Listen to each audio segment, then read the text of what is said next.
Trump won the 2024 election, and I think it's safe to assume that the podcasts that he appeared on helped him in some way or another. They have tens of millions of views, I think in the hundreds if you combine all of the ones he went on and factor in the ones that JD Vance went on as well. And I'm no political analyst, but I know that when something has tens of millions of views and millions of likes, that it is a good indicator that a lot of people support that thing. That's just my YouTube brain and common sense speaking. And so a lot of people on the left are asking themselves, because they lost, how do we get something like that for us? How do we get all these podcasts hosts who will be friendly or amicable to our candidates? I think there's someone hanging right there. And will give us a leg up or a boost toward the next election's success. Well, I think the first place you have to start is with the candidates themselves. You have to have candidates that are willing and able to go on these podcasts and maybe be scrutinized by the hosts, but are willing to put themselves out there. You know, Joe Biden, there was no chance he was going on a podcast. He couldn't even address the nation, really. Trying to get Joe Biden in front of a microphone to hold a conversation with another human being is like a max difficulty level side quest. This guy can barely form a sentence. You expect him to go onto a podcast and explain politics extemporaneously? No chance. I mean, maybe you can get him to chirp for a little bit about some ice cream, some of that chocolate chip, but that's all I foresee. So that kind of leaves him out of the picture. As for Kamala Harris, I know she was invited to do Rogan, but it just never ended up happening. So that just seemed like something that you could have locked in and you just didn't, right? So why? Trump was on some Jordan flu game performance with the social media cameos he was doing. He even did Aiden Ross. Like, what? You gotta take out the notepad and write that stuff down if you want to, recreate some of that success. And then before all this, it was 2016. It was Hillary versus Trump, and this was when podcasts didn't really even matter. So going into 2028, I think Dems, if they want to cop a dub, they really gotta start pushing themselves onto these social media outlets and stuff. Like, I know Bernie Sanders did some collabs. He was on Rogan, he was on Theo Vaughn, right? But he's not, running for president. So the impact that this has to the actual outcome is little to none, I would assume. Now, obviously, how good Trump does as a president this time will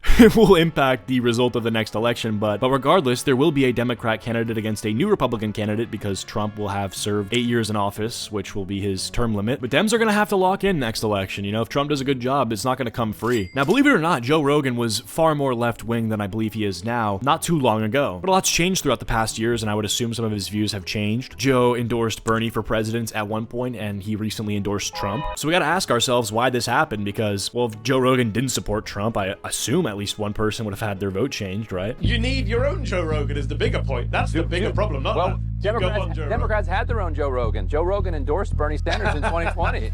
Donald Trump's victory over Kamala Harris in 2024, which many have dubbed the podcast election, saw both candidates making appearances on popular podcasts to win over voters. One thing I've noticed that I see on social media is this phenomenon where whenever someone shifts from left to right, who's like a big influencer or something like that, instead of trying to maybe win back their support or ask them good faith questions about their political development and why they've had their mind changed, I see a lot of people claiming that they were never actually on their side, I've seen this with Anna Kasparian, people claim she was never truly a leftist or never a liberal or whatever. Or Joe Rogan, he was never actually liberal, which is, I think, just so ridiculous. Like, how can you actually claim that? It's just factually wrong. You're just incorrect. Instead of trying to do something to maybe argue against the positions that they are now displaying, they just get like super upset and they call him like a traitor, or like they find it unnecessary to argue against the positions that he now holds because they think that he secretly always had these views and was just masquerading as a liberal for convenience or something, or he's grifting, or I don't really understand it. The only people I see who like this kind of messaging are people who agree with it, which may seem obvious, but it's like you tell someone, oh yeah, well, Joe Rogan was never on our side, and they're like, yeah, I know. It's just very echo chambery, sort of, you just say it amongst your peers to feel good about your biases and your preconceived notions, but it doesn't actually do anything for your cause. But you have to imagine it's not just Joe Rogan this has happened to, because Trump won, then lost, then won again. So in order for that to have happened, people had to have shifted left and then shifted back right. Well, why did they shift back right? You can't just assume that they were never left to begin with, because Trump lost at a certain point. So it just seems ridiculous to ignore these sort of changes in people's behavior and just,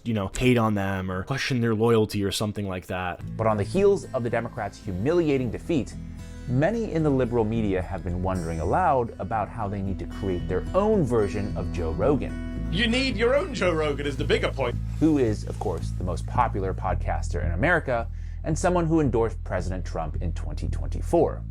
But here's the thing, rewind just 4 short years, Joe Rogan wasn't exactly MAGA. I think I'll probably vote for Bernie. Just let that sink in for a second. One of America's most influential voices went from backing Bernie Sanders, a Democratic socialist, to endorsing Donald Trump. Just how did that happen, and what does that mean for the future of American politics? Just come to make sure your baby's okay.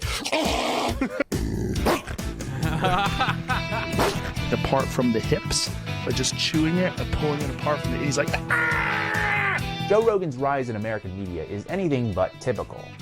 From stand-up comedian to Fear Factor host to UFC commentator to the biggest podcaster in the world, Rogan's journey has made him a cultural touchstone.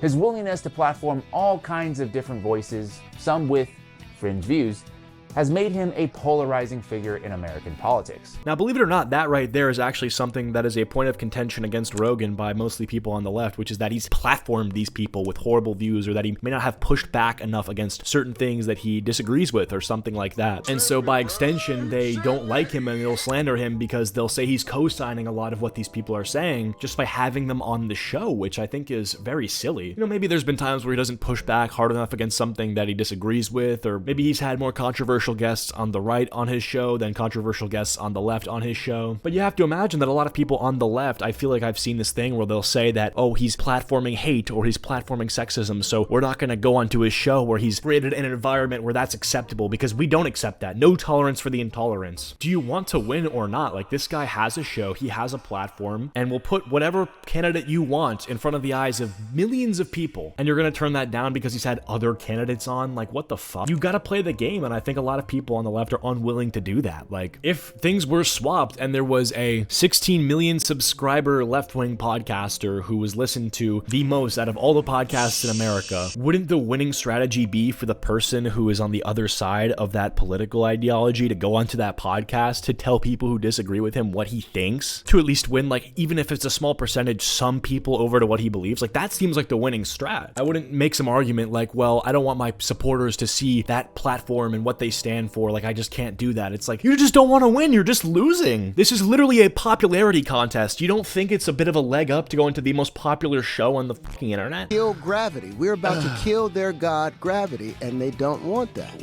For some, he's seen as a rebel who is unafraid to explore topics the mainstream media wouldn't touch with a 10-foot pole.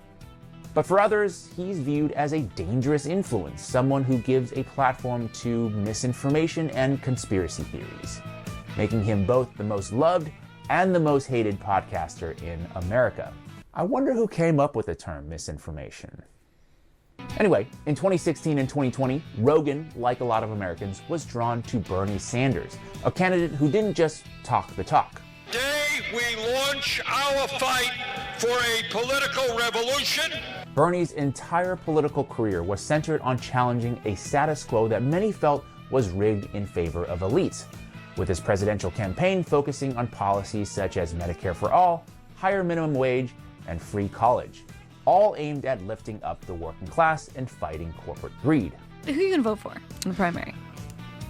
I think I'll probably vote for Bernie. Him as a human being, when I was hanging out with him, and Yeah. I believe in him. I like him a lot. What Bernie stands And that's the thing about Bernie Sanders is, while I don't know much about his policy, which I don't know much about anyone's policy, in terms of just like a vibes-based read on him, I know a lot of people like this guy. They have like a genuine attraction toward what he stands for, his ideas, his charisma, that sort of thing, and that really does affect people. No one has felt that draw to a candidate since like Obama, right? Like, Obama had a genuine fan base, a genuine crop of people who would have gone out and voted for him because he inspired the nation, right? Biden, no fucking chance. He didn't do that at all. Kamala, not really either. Trump did that too, though. You have to understand that this kind of charisma does matter, and it does play into how you are perceived by the general public. Bernie does happen to have it, and if he wants to run in 2028, he should just do what he's already doing, which is going on podcasts. I mean, he understands the playbook, but from what I understand, he's more left-wing, maybe a little too left-wing for the mainstream Democratic Party, but hey, who knows? I mean, people think Trump is too right for the right wing, but yeah, I mean, I would just say that perhaps someone with more broader appealing ideas can take a few of this guy's strats and go with it. But another problem I think with the left wing is that there's just so much infighting, you know? Like, the Bernie fans don't like the Biden fans don't like the Harris fans, like there's all this sort of stuff. The left doesn't seem to get along in the same way that the right does, in terms of just like, okay, yeah, we maybe have some small differences of opinion on this thing and that thing, but we can kind of hold hands against the greater enemy of the libtards or whatever. The left is like, no, we need to have a unanimous agreement on this issue, this issue, and any slight disagreement is a major threat to our entire movement, and we have to sort this out, and if we don't, yeah, it's just not going to work. Or, yeah, I can't vote for the Democrat candidate because she's too soft on this issue or this issue, and I just can't morally support that. Whereas a lot of people I notice, like on Twitter specifically, like on the right, they will express disagreements with things like that Trump has done, and perhaps like they don't like this guy in his cabinet or this guy in his administration, but they sort of just are like, you know what, it's fine, I'll take the L on that specific thing, or maybe be a little displeased with this small thing, but overall I like the guy and what he stands for, and I can look past these things. I don't think people, at least I see on the left-wing Twitter, they're not looking past things, which hurts them. You know, they're losing the election. You don't think these people would have wanted this person over Trump? The people on the left, they're like, yeah, I just can't support this. This is just as bad as Trump, and I can't vote for this, you know? It's kind of crazy, I feel like. Stands for is a guy who, well, look, you could dig up dirt on every single human being that's ever existed if you catch them in their worst moment, and you magnify those moments, and you cut out everything else, and you only display those worst moments. That said, you can't find very many with Bernie. He's been insanely consistent his entire life. He's basically been saying the same thing, been for the same thing his whole life. And that, in and of itself, is a very powerful structure to operate from. But it wasn't just Bernie that Rogan liked.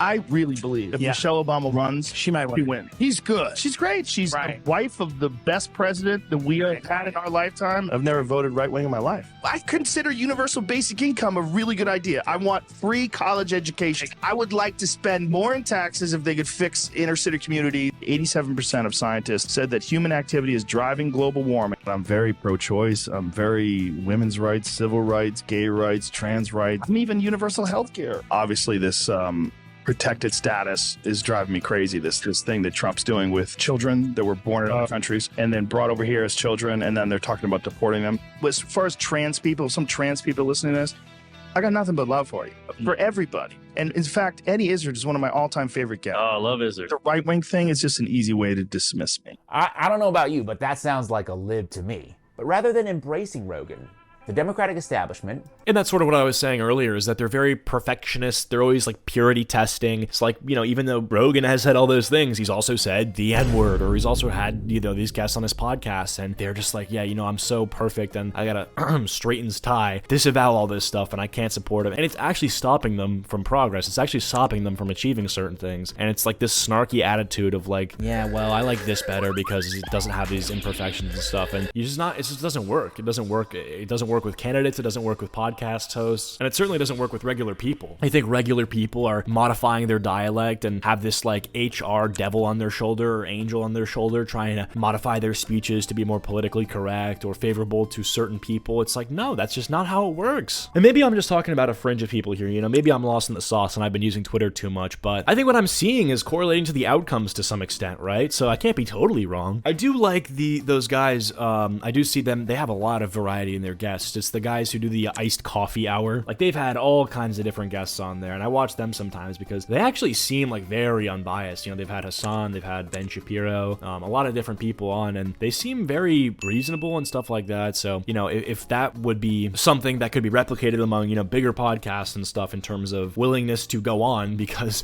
Hassan, you know, he won't go on Joe Rogan, or maybe he would, I don't know, but seems like he would be selective with where he goes and who he talks to and stuff like that. Despite him being incredibly influential, could probably benefit them in some way. Seeing a possible Bernie Sanders victory over their anointed candidate Joe Biden launched a coordinated full-scale assault on Bernie Sanders and his supporters, branding them as sexist, racist, and misogynistic.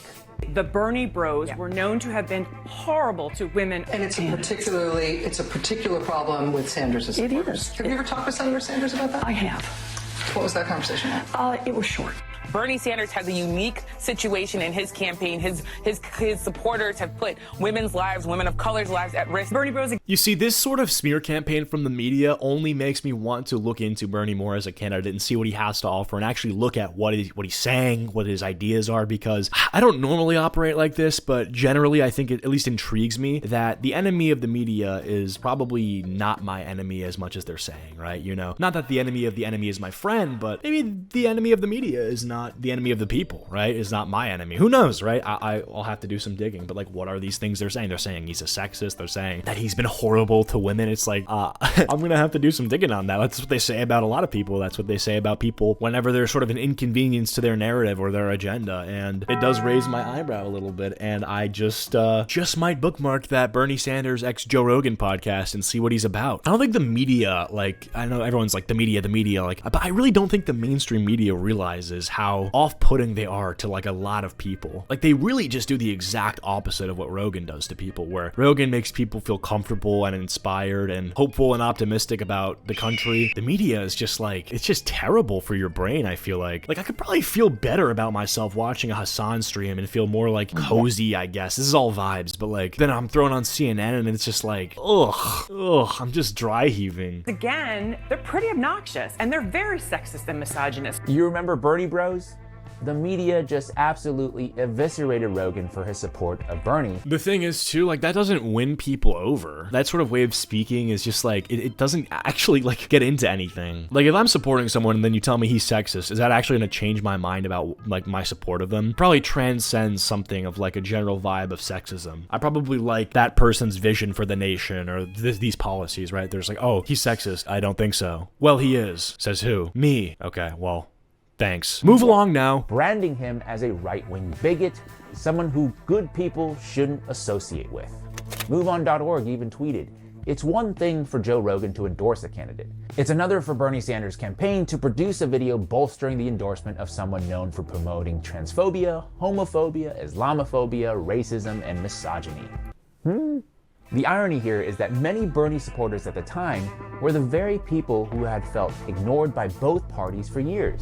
Young people. Which is the populism thing. Like, Bernie's a left-wing populist. I just learned what that word means, so give me credit down in the comments. Did some research. But yeah, the point is that, like, the rough around the edges, everyday man's man populism sort of thing, like, that does really, really make people want to go out and vote for you and want to support you and actually proudly wear your campaign merch. Like, people wear MAGA hats. I see it. I see them wear it and they're, like, proud to support Trump. And no one is really proud to support Harris or Biden, right? They're just kind of, at least from what I've seen, more happy to stand in opposition to Trump. But people do feel proud to support like Obama, or they did feel proud to support Obama, and they are proud to support Bernie, right? So that's sort of something that you need to invoke in your, I almost said player base, in your fan base, I don't know, your voter base, that's probably more accurate. And populism and actually being rough around the edges, being human, right? Politicians don't seem fucking human half the time. That matters, you know, that's a vibes thing, but it matters a lot. Working class Americans and people from diverse backgrounds.